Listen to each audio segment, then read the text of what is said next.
do cálculo diferencial e vamos dar continuidade com o que foi visto na última videoaula, que é o resistor.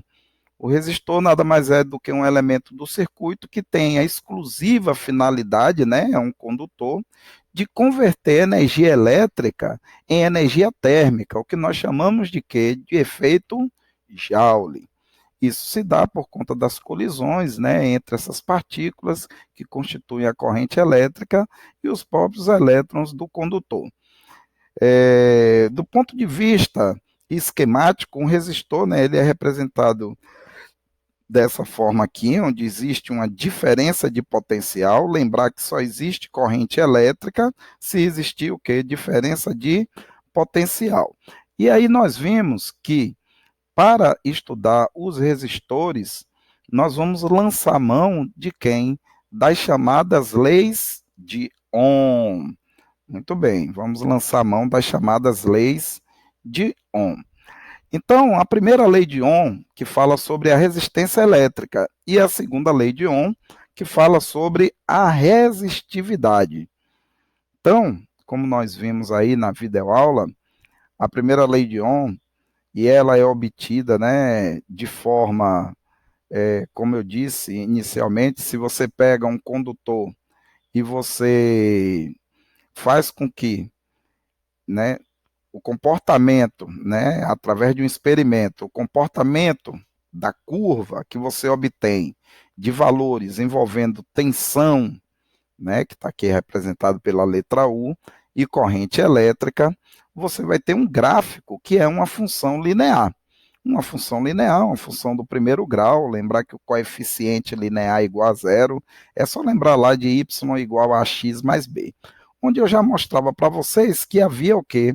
Uma relação entre a tangente da inclinação da reta, que está representada aqui pelo ângulo θ, com a resistência. E eu já dizia lá na videoaula, né, que tangente é um argumento dentro da matemática, claro, e resistência é uma grandeza da física.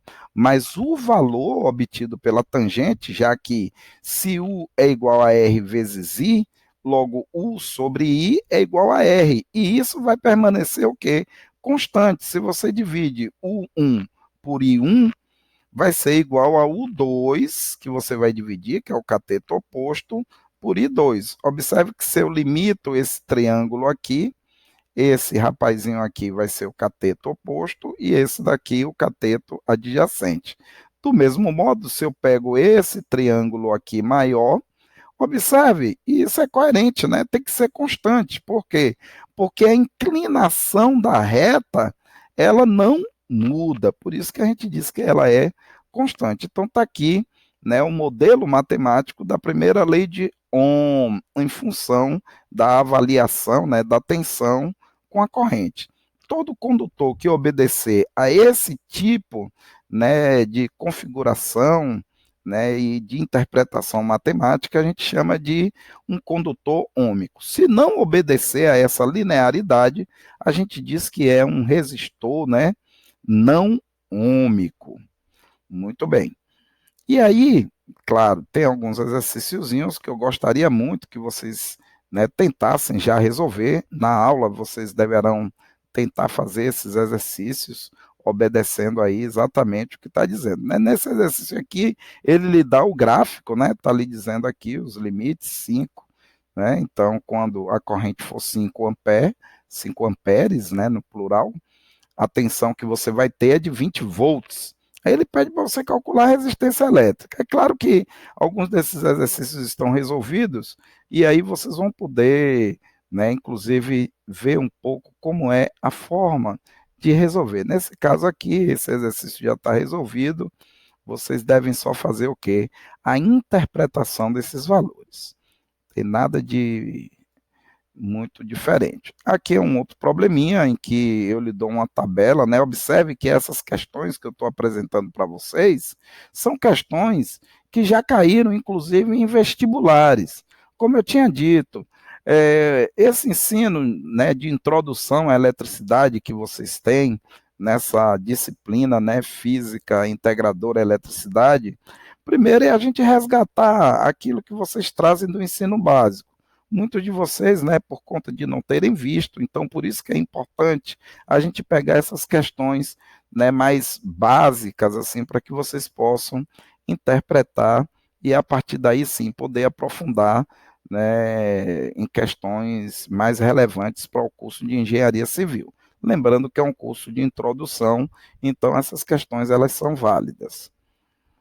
E aí também tem aí as respostas e tal. Aí vem a segunda lei de Ohm. Essa segunda lei de Ohm que fala sobre o quê? Sobre a resistividade.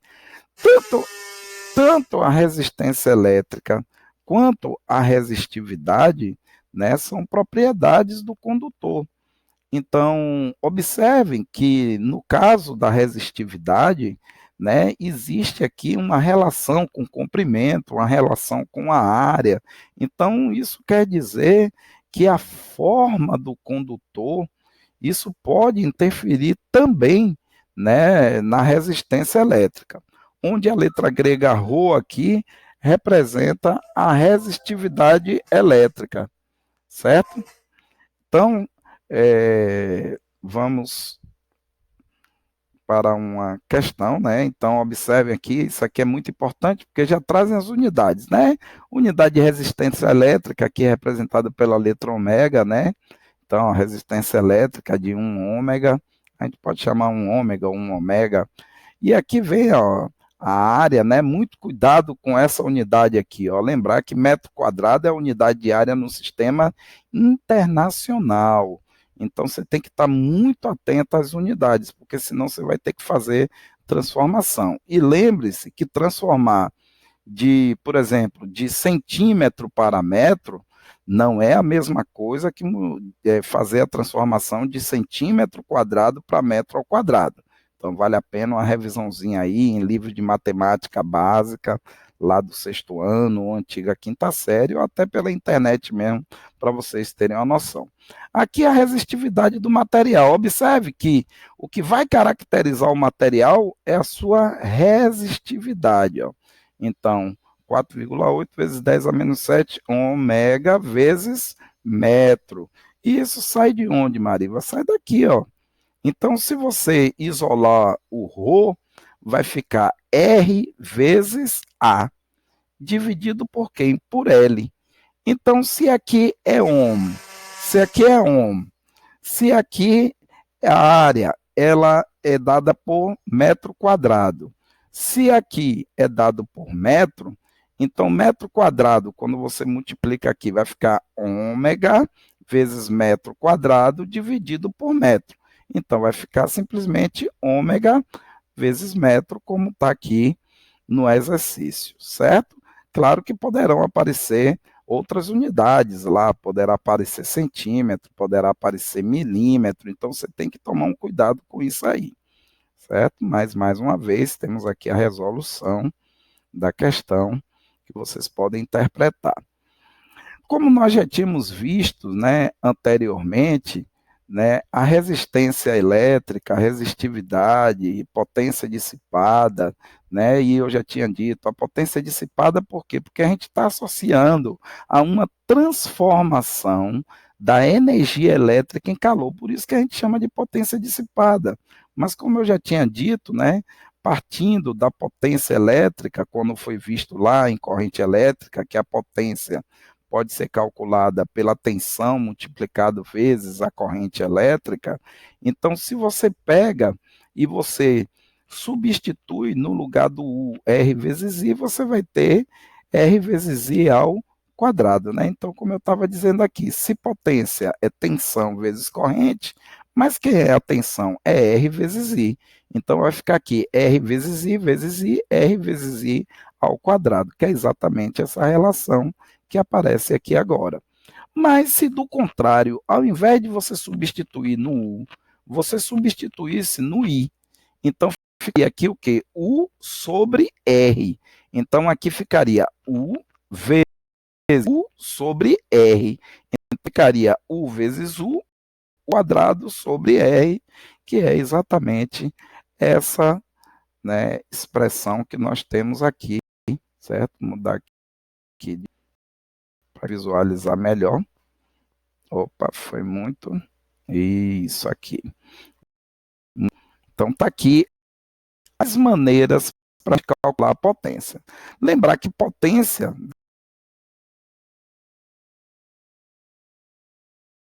é realizada em um determinado tempo, a unidade é o watt, né, o watt, né, e lembrar que o trabalho pode ser calculado pela variação da energia. Por isso que em problemas envolvendo consumo de energia elétrica, é muito comum a gente utilizar essa expressão. Vou colocar aqui no meio. Então, ó, a pressão aqui nada mais é do que, né, se eu substituo o trabalho, eu posso calcular o trabalho pela variação da energia e aqui é o tempo. Essa expressão é muito utilizada nos problemas que envolvem consumo de energia elétrica por um aparelho, né? É muito comum utilizar prefixos, né, como quilo, que representa 1000 vezes. Então, no tempo, na potência, ao invés de você utilizar o watt, utiliza o quilowatt ou kilowatt. No tempo, né, de maneira mais pragmática, ao invés de utilizar o segundo, que é a unidade do sistema internacional, a gente utilizar a hora. Então, fica quilowatt vezes hora, que é exatamente o que aparece lá na conta, né? A famosa conta de energia. E pelo amor de Deus, turma, quando falar que faltou energia na sua casa, não digam nunca que faltou luz, né? Volta e meia a gente ouve as pessoas na televisão, esses dias mesmo, né? Teve um problema aí no hospital em que deu uma pane lá na rede elétrica, e aí as pessoas que foram entrevistadas falavam, faltou luz, né? Não é que faltou luz, faltou energia. É claro que com a falta de energia, a luz também, né, ela deixou de aparecer, porque precisava o quê? Da corrente elétrica. Mas é importante também a gente ter essa noção, afinal de contas, vocês serão, né, futuros profissionais aí, precisam falar de maneira correta esses termos. É claro que no linguajar popular é comum. Você está conversando com alguém, né? Você pode até comentar com a pessoa, não está faltando a luz, está faltando a energia elétrica, mas tudo bem. Valeu. Então vamos dar continuidade aí, mais uma vez, eu tenho aqui alguns probleminhas para vocês. Lembrar que esse material já está nas mãos de vocês, já desde o início, né, do curso, então está tudo aí. Então é só pegar, dar uma olhada, né, nas questões, com bastante tranquilidade, avaliando unidades de medida, transformações, né, essas questões elas aparecem de maneira, né, já resolvida aqui, e serve de material de boa referência para que vocês possam, certo, se preparar até para futuras avaliações. Primeiro, para o entendimento da teoria, né? Olha ela aqui, eu gosto muito desse tipo de questão, porque é uma questão bastante prática, né, a questão de você calcular o consumo, né, da energia elétrica. Aqui seria muito bom, né, se 1 kWh custasse 25 centavos. Eu vou pegar aqui uma continha aqui, né, a famosa. Olha ela aqui, ó, galera. Ó, eita aqui, ó. Não olhe não, viu, que tem umas minhas aqui que ainda não estão pagas, não, mas tudo bem. Então, hoje 1 kWh ele está em torno de 48, 50 centavos, certo? É o valor hoje que está 1 kWh, está nessa base de 50 centavos, né? O preço aqui que está colocado, né? É claro que tem a questão de bandeira verde, bandeira vermelha, então tem isso aí, né? Aí quando você fizer, é claro que esse problema aqui, como é um problema antigo, tá isso aqui. Hoje está o dobro disso aqui, né? Então aí vocês podem calcular e ver como é que está o consumo de energia de cada aparelho. O que você precisa saber é a potência do aparelho. Geralmente essa potência vem, né, numa tarja ou no manual do aparelho, e você vê quantas horas por dia fica ligado o aparelho, certo? Então esses cálculos também são importantes para a gente. Aqui também resolvido, né? Então é muito simples tirar aqui. É claro que lá no slide que está no, né, nos slides vocês poderão ver, aqui está com a filmagem, mas lá vocês olham e tentam resolver. Muito bem. Vamos avançar. Uma coisa importante, como a resistência, né, o impedimento à passagem da corrente elétrica, e pelo próprio nome, né, já está dizendo, e você gera, né, calor, então isso quer dizer que tem uma relação direta com a temperatura.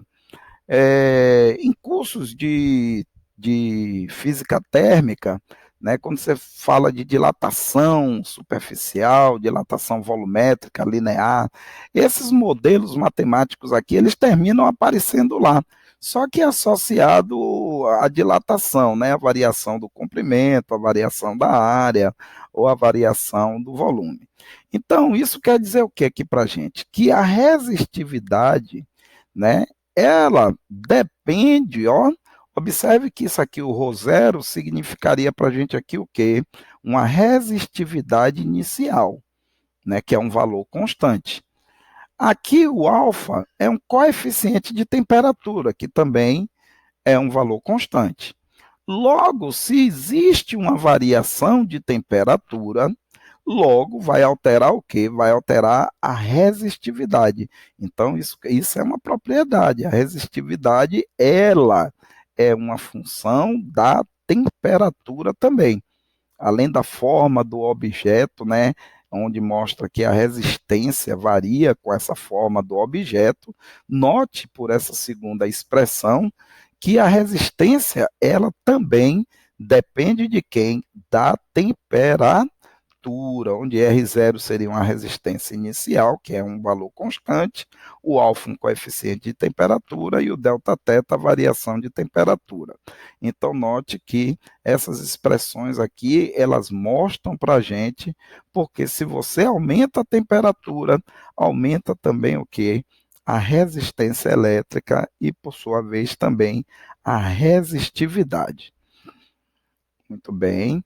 E aí vem a parte que eu digo assim, visto tudo isso aí, claro, no momento em que você entende bem toda essa situação relativa à introdução da eletrodinâmica, você termina, né, obtendo argumentos para essa parte agora. Deixa eu virar aqui o ventilador, que ele está mexendo na tela, certo? Você termina tendo os argumentos para o que a gente chama de principal no estudo da eletrodinâmica, que é a resolução de circuitos elétricos. Então, agora a gente vai, né, aprender, né, as duas primeiras associações, né, e a partir destas duas a gente vai ter uma terceira que a gente chama de associação mista, mas a partir daí, pronto, entendeu essa parte aí de associação, né, uma a gente vai chamar de associação em série, a outra é associação em paralela, pronto, acabou o seu problema com a questão da eletrodinâmica. Então aí é voltar, certo? E a primeira associação que a gente vai ver é a associação em série. Qual é a característica principal da associação em série? A associação em série, ela é caracterizada porque, observem bem, ó, eu tenho um resistor aqui de resistência R1 submetido a uma tensão U1. Eu tenho um resistor de resistência R2 com uma tensão U2, certo? Eu tenho uma resistência R3 submetida a uma tensão U3.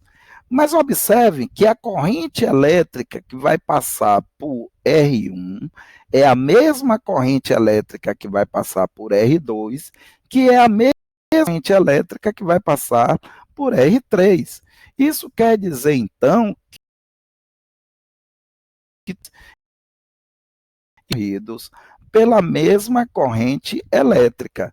É isso que caracteriza uma associação em série de resistores. E notem que a tensão total, só pelo nosso esquema gráfico aqui, vai ser nada mais, nada menos do que a soma da tensão U1, a qual está submetido esse resistor, com a tensão U2, a qual está submetida essa tensão, e o 3, a qual está submetido esse resistor. Essa tensão aqui não, esse resistor. Então, é claro, isso é coerente. Por quê? Se a gente lembrar da primeira lei de Ohm, que U é igual a R vezes I, logo então nós vamos ter o quê? Que se algo é constante, tem o mesmo valor, as outras duas grandezas têm que estar variando. E se U é igual a RI, logo, então, se eu colocar o I em evidência, I vai ser U sobre R. Toda vez que uma grandeza de um lado da igualdade está no numerador e a outra do outro lado também está no numerador, logo eu posso dizer que elas são grandezas o quê? Diretamente proporcionais. Mas nesse caso aqui, se vai ser U sobre R, que é igual a I, o I está no numerador, mas o R vai estar no denominador. Isso quer dizer, então, que a resistência elétrica é inversamente proporcional à corrente elétrica. E isso é quase que óbvio, né? Quanto maior for a resistência, menor é a corrente que vai passar por ali, certo? Então, essa é uma avaliação importante. O nosso objetivo, na realidade, na resolução de problemas, é o quê? É substituir todos esses camaradinhas aqui que estão associados por um rapazinho só. Só que esse rapazinho, ele vai ter, certo, que cumprir o mesmo papel dos três que estão aí associados. E esse resistor é que nós chamamos de resistor equivalente. Esse resistor equivalente, ele vai ter uma resistência que a gente chama de resistência equivalente, certo? Ele vai ter uma tensão total, certo? Que seria uma tensão também equivalente, mas ele também vai ser percorrido pela mesma corrente que percorreria o circuito total. Aqui o S está aparecendo aqui porque vocês vão notar, certo? Que na associação em série, tá vendo? Aqui, geralmente, quando eu for resolver os problemas, eu gosto de usar aqui, ao invés de um S, eu uso um E e um Qzinho aqui do lado, certo? Que eu chamo de resistência equivalente. Aí fica REQ, R-E-Q em subíndice, né? Um E e um Qzinho aqui do lado. O S aqui é só para dizer que é associação em série. E na associação em série, essa resistência equivalente vai ser dado pela soma das resistências que eu tinha anteriormente. Lá eu tinha três resistências, R1, R2 e R3.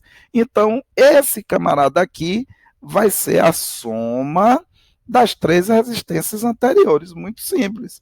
E legal também para a tensão, como eu já tinha dito. A tensão vai ser dada também pela simples soma das tensões que eu tinha na associação. Então, lembrar, o que caracteriza uma associação em série?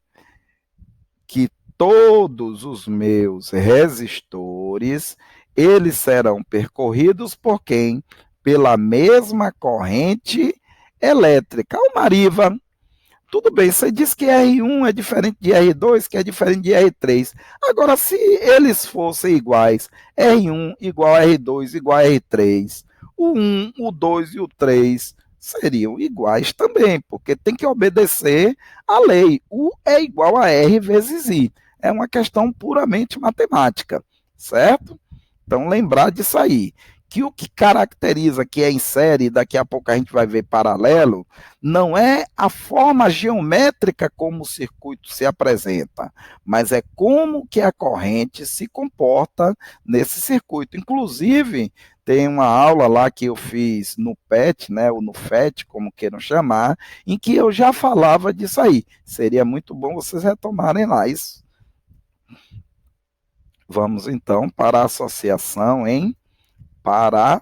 paralelo, associar, aí tem alguns exercíciozinhos também, muito simples de resolver, aqui é só exercício de fixação, né, então é só somar, somou, pá, resolveu. Aqui tem outros exercícios que vocês vão ver, aí associação em paralelo. Na associação em paralelo, ó, uma coisa que eu disse há poucos instantes, não é porque geometricamente esse resistor está paralelo a esse resistor, que está paralelo a esse resistor, que eu tenho uma associação em paralelo. Não tem nada a ver isso aí.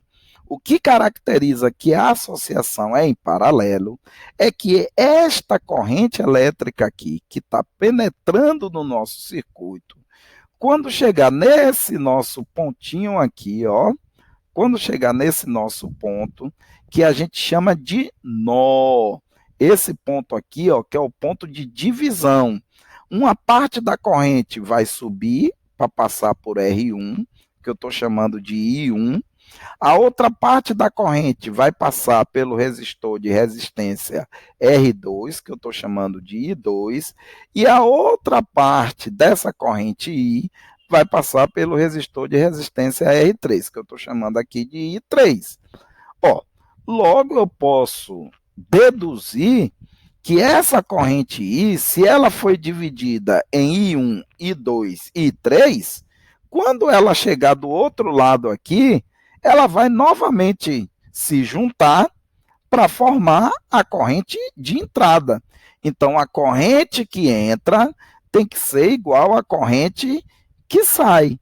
Isso é o que a gente vai ver no futuro como chamada primeira lei de Kirchhoff, que diz que a soma das correntes que entra em um nó é igual à soma das correntes que saem. Então, esse ponto de divisão da corrente elétrica, e é exatamente isso que caracteriza a associação em paralelo, é que caracteriza que eu tenho essa associação, tá ok? E aqui a corrente novamente vai se juntar. Então, I vai ser igual a I1 mais I2 mais I3. Diferentemente do que a gente viu na associação em série, que a corrente era uma só, não era dividida. Então, vamos já estabelecer a diferença. Associação em série, a corrente não é dividida. Associação em paralelo, a corrente é dividida. Agora, aqui tem uma coisa também muito importante, que é a tensão. Observem que vocês não estão vendo aqui o 1 representando a tensão para o resistor R1, o 2 representando a tensão para o resistor R2, nem o 3 representando a resistência para a tensão, o 3. Por que, Mariva? Porque quando eu tenho uma associação em paralelo, todos os resistores estão submetidos a uma única tensão. Ah, então peraí, Mariva. Ah, agora eu entendi. Peraí. Na associação em série, o que é constante é a corrente elétrica. Na associação em paralelo, o que é constante para todos os resistores é a tensão, a diferença de potencial. Legal? Nosso objetivo aqui também é o quê? É determinar o resistor equivalente, ou seja, esse resistor ele vai substituir aqueles 3 resistores da associação em paralelo, olha o pezinho aqui do paralelo. Quando a gente está resolvendo, geralmente eu gosto de botar aqui o que? É e que, para dizer que é a resistência equivalente. Já que eu tenho um resistor equivalente, a resistência é uma resistência equivalente. Mas quem quiser utilizar essa nomenclatura aqui, não tem problema nenhum, não. Essa representação na realidade, né?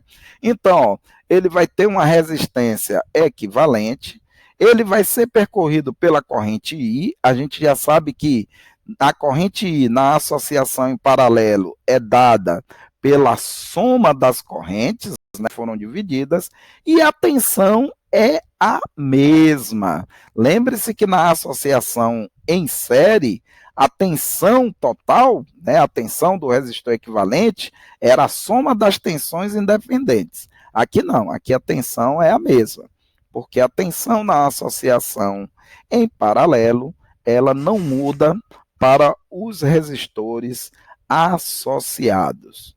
Muito bem.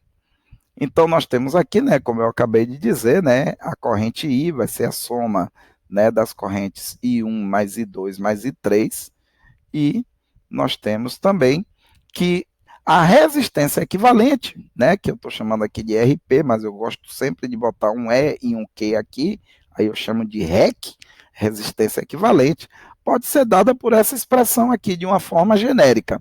1 sobre a resistência equivalente é igual a 1 sobre a resistência 1, mais 1 sobre a resistência 2, até quantos resistores você tiver associado, certo? De forma paralela. Eu, particularmente, gosto de utilizar uma metodologia resolvendo sempre de 2 em 2 resistores. Então, eu eliminaria esse R3 aqui, e se eu pegar de 2 em 2, é só eu resolver essa expressão aqui, ó. Então, se eu tenho 1 sobre R REC, né? Vai ser 1 sobre R1 mais 1 sobre R2. Ó, se você tirar o MMC aqui e colocar esse RP em evidência, você vai chegar a uma, né, expressão onde a resistência equivalente vai ser o produto das resistências dividida pela soma. Mas isso a gente vai ver, certo, aí nos exercícios. É só uma maneira. É como se estivesse resolvendo do mesmo modo aqui, só que para 2 em 2 resistores. Faz 2. Ah, Maria, se tiver mais de 2, faz 2, depois faz com outro, certo? E aí tem os exercícios, né? Como nós temos aqui. Por exemplo, tem esses dois resistores. Se você quiser resolver por aquele método, você vai botar 1 sobre R REC, né? Que é a resistência equivalente, o RP, caso você queira utilizar, que é igual a 1 sobre 12 mais 1 sobre 6. Pronto, resolve isso aí, você vai achar que é RP. Mas você vai notar que fazendo isso aqui, certo? Você vai ter um trabalho de achar o MMC. Mas se você utilizar essa outra maneira já preparada, você vai pegar o produto desses camaradas, ou seja, 12 vezes 6, dividido pela soma dele, 12 mais 6, que é o que eu faço aqui, certo? Então é uma maneira de resolver. E aí vai dar igual a 4 ohms. Mas você pode também tentar resolver, né, pelo método que a gente viu há poucos instantes. Muito bem, aí tem outros problemas aqui com 3. Uma coisa muito legal aqui, ó, que já vale a pena a gente chamar a atenção. Observe que eu tenho um resistor de 6 ohms, outro de 6 ohms, outro de 6 ohms. Mas, por exemplo, se uma corrente vir por aqui, quando chegar nesse ponto aqui, a corrente vai ser dividida. Uma parte vai passar para cá, a outra parte vai lá para cima e a outra parte vem para cá. Se a corrente foi dividida, é a associação em paralelo. Eu já sei que a tensão que todos estarão submetidas é a mesma, e eu sei que essa corrente, neste caso exclusivo, porque as resistências são iguais, essa corrente vai ser dividida também em partes iguais. A gente já viu que se a resistência, né, ela é inversamente proporcional à corrente elétrica, mas se as resistências são iguais, vai ser dividida em partes iguais. Quanto maior a resistência, menor a corrente. Então, isso aí a gente já discutiu. Então, nesse caso aqui, ó, como tem 3, aí você pode fazer 1 sobre REC, que é igual a 1 sobre R1, 1 sobre 6, mais 1 sobre 6, mais 1 sobre 6. Mas se você também quiser, você poderia fazer esse vezes esse, dividido por esse, mais esse. Resolvia esses dois aqui e depois faria o resultado desses dois com esse terceiro. Mas aqui tem uma particularidade. Como esses resistores eles têm o mesmo valor, eu posso, de uma maneira direta, pegar o valor, certo, de um deles, que no caso aqui é 6, e dividir pela quantidade dos resistores que estão associados em paralelo. Então, se eu tenho 3 resistores de 6 associados em paralelo, então vai ser 6 dividido por 3. Então, esse também é um dispositivo que a gente pode utilizar para resolver. Então, toda vez que você tiver resistências, né, associadas e que elas tenham o mesmo valor, você não precisa fazer toda aquela operação matemática. Você pode pegar uma delas, o valor de uma, e dividir pela quantidade que você tem. É claro que, lembre-se que, imagine que eu tivesse duas de 6 aqui nesse ramo do circuito. Aí eu não poderia fazer isso. Eu teria que resolver primeiro a resistência equivalente desses dois. Vamos supor que tivesse uma de 4 aqui. Então eu teria que fazer 4 mais 6, já que a corrente que iria passar pelo de 4 também iria passar pelo de 6. E aí já não seriam mais resistências iguais. Eu poderia resolver essas duas que são iguais e depois resolver com o resultado da terceira. E aí vem, como eu estou mostrando aqui agora, esse problema bastante interessante, né? E é um problema de análise, né? Então observe que agora sim eu tenho uma. Observe, ó, eu tenho esse resistor. Se uma corrente vier por cá, a corrente chega aqui, pronto. Chegou aqui, essa corrente vai ser dividida. Uma parte vai subir para passar por esse daqui e a outra parte vai descer para passar por esse daqui. Então, ó, ele diz, ó, vários resistores iguais. Se são iguais, eu já sei que essa corrente que vai para cima tem que ter o mesmo valor da que vai para baixo, mas foi dividida. Não importa. Então, esses dois estão em quê? Em paralelo. Só que quando eu resolver esses dois aqui, vai sobrar um, que vai substituir ele. E aí, o resultado desses dois vai estar em série com esse daqui. E aqui nesse circuito, Mariva, ó, vamos supor aqui, a corrente vem aqui, então, passou aqui, vai subir, passou aqui, vai descer.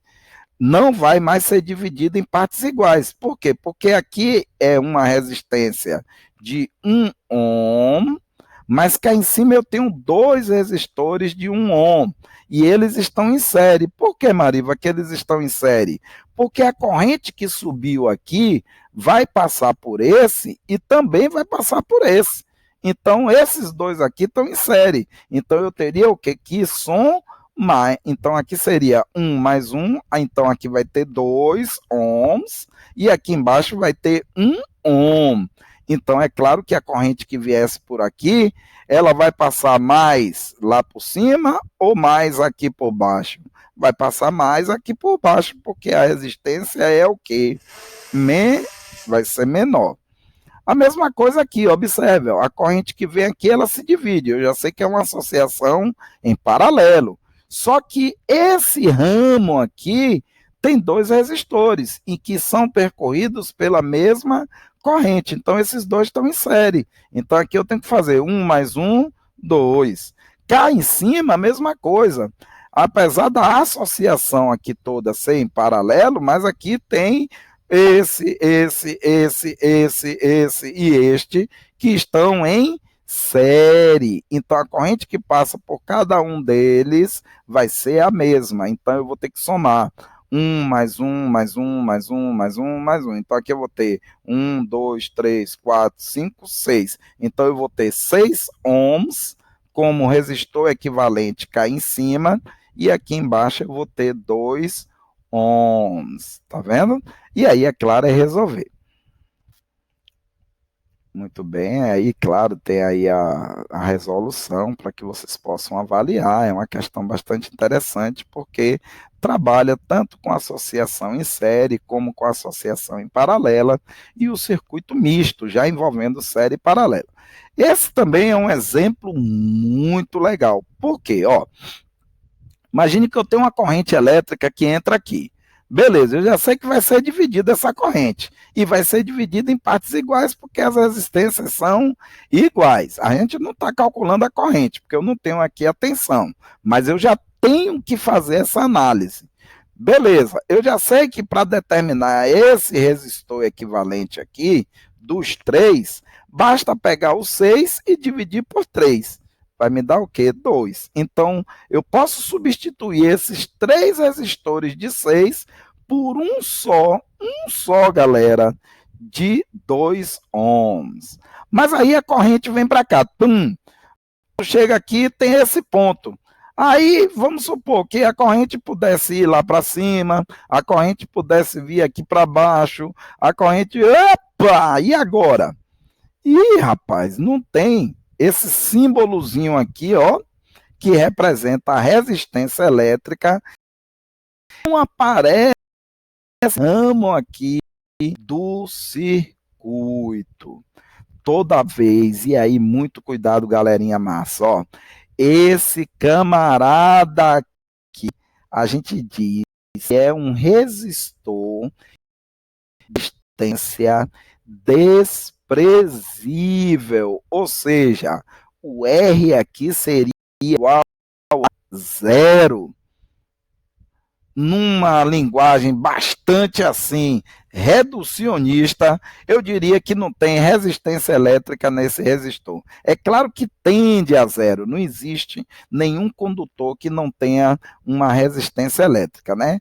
A busca dos supercondutores é exatamente eliminar essa resistência elétrica para que você tenha a maior fluidez de corrente elétrica possível. Então, neste caso, se aqui não apresenta resistência alguma, né, do ponto de vista pragmático para a resolução do problema, então a corrente vai preferir passar por um lugar que tem resistência? A corrente vai preferir passar por um lugar que tem resistência? Claro que não. Ela vai preferir passar por aqui, ó. Então aí, neste caso, nós, né, dizemos que tanto esse camarada aqui quanto esse camarada aqui estão em curto-circuito. Curto-circuito em física não quer dizer necessariamente que o aparelho está danificado, como a maioria das pessoas conhecem. Curto-circuito aqui, no nosso caso, é dizer que esses rapazinhos aqui não estão sendo percorridos por corrente elétrica porque ela encontrou um lugar para passar onde não tem nenhuma objeção à passagem dela, ou seja, não tem nenhuma resistência. Então, logo, ó, é como se esses dois camaradas aqui, ó, não existissem para o nosso circuito. Então, logo, a resistência equivalente aqui seria nula, seria zero. E é claro, se a gente quiser fazer as contas, por exemplo, fazendo esse vezes esse, dividido por esse mais esse, ia dar um valor. Mas na hora que você fizesse o resultado disso aqui, vezes zero, ia dar zero. Então, não faz sentido a gente resolver esse problema. Então, muito cuidado quando você tiver, certo, essa representação de um condutor e que não tenha a representação, certo, da resistência elétrica. Quer dizer que esse condutor aqui é um condutor de resistência desprezível, quando a resistência ela tende a zero. É claro que a gente tem, né, a oportunidade de simular algo parecido, né, não do ponto de vista ideal, mas onde você possa diminuir ao máximo a resistência elétrica naquele ramo do circuito, ou aumentar de tal forma a resistência elétrica nos outros ramos, em que a corrente tem uma preferência para passar pelo lugar que oferece menor resistência. Pode até passar uma corrente por aqui ou por aqui, só que ela não seria suficiente para fazer esses dispositivos funcionarem. Então, aqui também a resolução, certo? Vocês vão observando aí no material de vocês. Esse problema é um problema já de um nível um pouquinho mais avançado, mas vale a pena vocês, certo, darem uma boa olhada. Inclusive, ele mostra como alguns eletricistas, né, descobrem determinadas rupturas. Um problema bastante interessante. Aí ainda aqui tem problema. Chamar a atenção esse problema é um problema bastante interessante. Lembre-se que há poucos instantes eu disse, olha, se você olhar um condutor e que de repente você não encontra a simbologia, né, do condutor, é porque é um condutor de resistência desprezível. Ó, vamos só tomar um cuidado com um detalhezinho aqui, ó.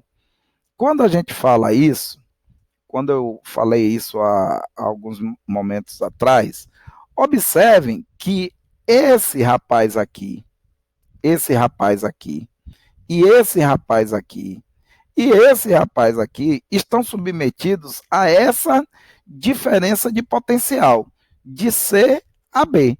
Potencial em C, VC, potencial em B, VB. Então, a diferença de potencial aqui é que vai fazer com que essa corrente. Isso mostra, inclusive, que esse ramo aqui estaria em um potencial, caso eu tivesse uma resistência aqui, certo? Que é diferente do de cá. Caso a resistência que eu tivesse aqui, ela fosse o quê?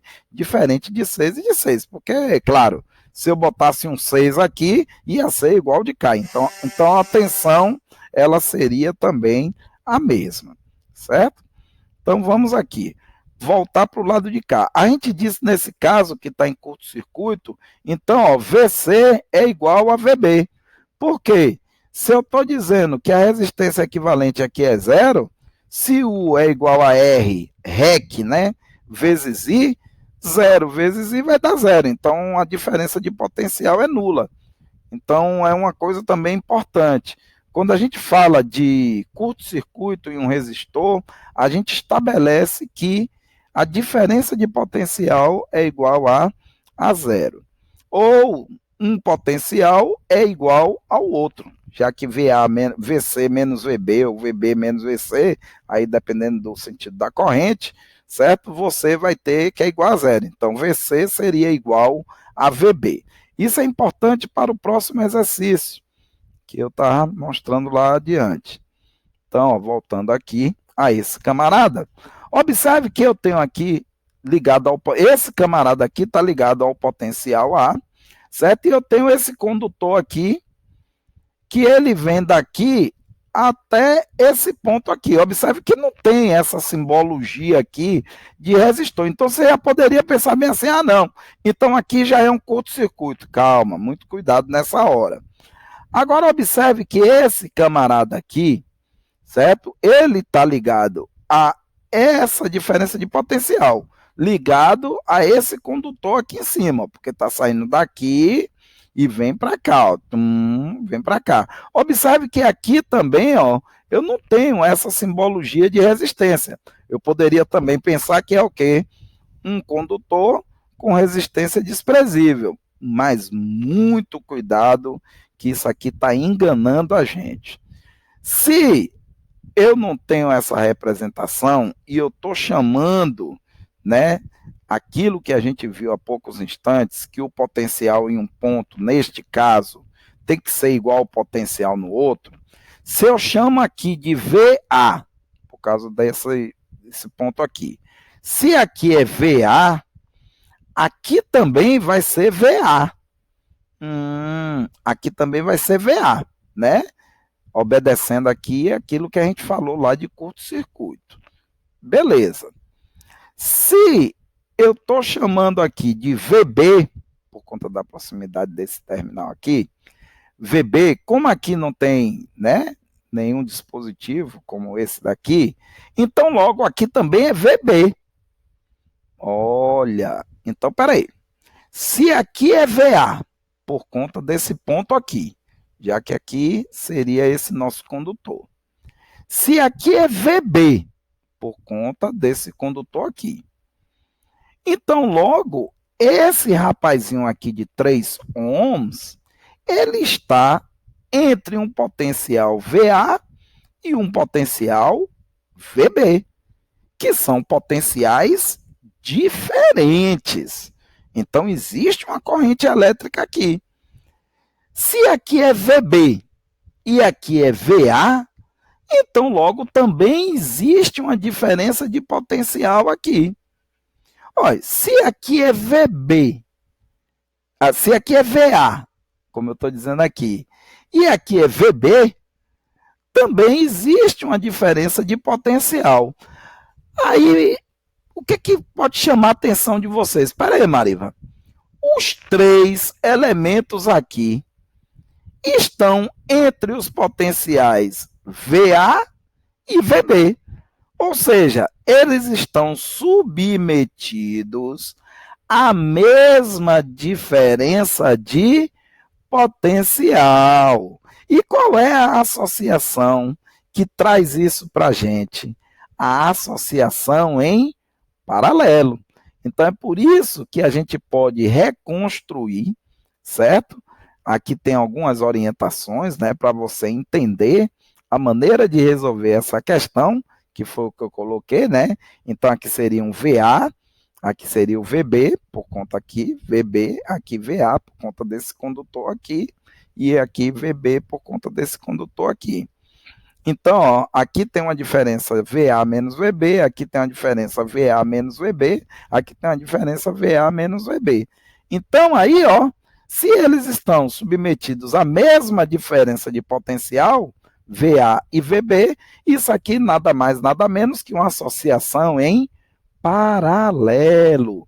Então, para eu resolver esse problema aqui, como eles são iguais, basta pegar o valor de um deles e dividir pela quantidade. 1, 2, 3 de 3, 3 dividido por 3, então o resultado vai dar igual a 1. Então, esse é o meu resistor equivalente, que vai estar submetido à mesma diferença de potencial dos resistores associados em paralelo. Muito bem. Aqui outra questão, aí vem essas questões, você vê que são questões resolvidas, mas são questões que vocês podem tranquilamente responder. Aí vem essa partezinha aqui também que é muito legal, que é a parte que envolve, né, já o cálculo de corrente elétrica, o cálculo de resistência, né, e aí sim, aí aqui é que a gente vai começar a lançar mão, certo? Da primeira lei de Ohm, vamos calcular a potência dissipada, e aí a brincadeira começa a ficar bem mais gostosa. Aqui também tem, certo? Resolução. Então, observe que eu estou disponibilizando para vocês muitas questões resolvidas à luz da teoria. Aqui já tem um circuitozinho um pouquinho mais complexo, mas aí agora eu quero ver, certo? A habilidade de cada um para poder interpretar o que está acontecendo, certo? Porque lembre-se que nas avaliações são vocês que têm que interpretar as questões. E também nós vamos poder, certo, de alguma maneira, reproduzir esses circuitos lá no FET, né? Tem a outra plataforma, né? A plataforma eu ainda não tive muito tempo para poder, né, administrar um pouco, né, como é tudo muito novo e o PET a gente já tem uma certa habilidade, mas dá para a gente fazer, certo? E tem as questões, muito importante que vocês tentem refazer, tem ó, questões bastante interessantes, muitas questões aí, inclusive para aqueles nossos coleguinhas que gostam, né, de testar, né? Tentem, o importante, vocês dão uma olhada e tentem refazer as questões sem olhar. Claro que existem várias questões, tem vários livros aí, certo? Mas muito cuidado também para não depois não pegar muita coisa e se confundir. Tudo isso aqui é um material muito importante, aqui já com cálculo de potências, certo? E vocês poderão, certo? De alguma maneira, tirar o maior proveito possível, certo? Desses slides que eu já tinha colocado à disposição de vocês desde o início do ano letivo, nas aulas presenciais. Então, é ler, pegar o livro também, e aquilo que vocês tiverem alguma dificuldade, não esqueçam, né? O e-mail, já postei aí 300 mil vezes, mas não vou me cansar de repetir. É só mandar para mmj.ita@ftc.edu.br. Esse é o nosso e-mail institucional. Galera, eu desejo a todos vocês, certo? Bons estudos. Um grande abraço e a gente se vê aí pela rede. Valeu, minha galera massa!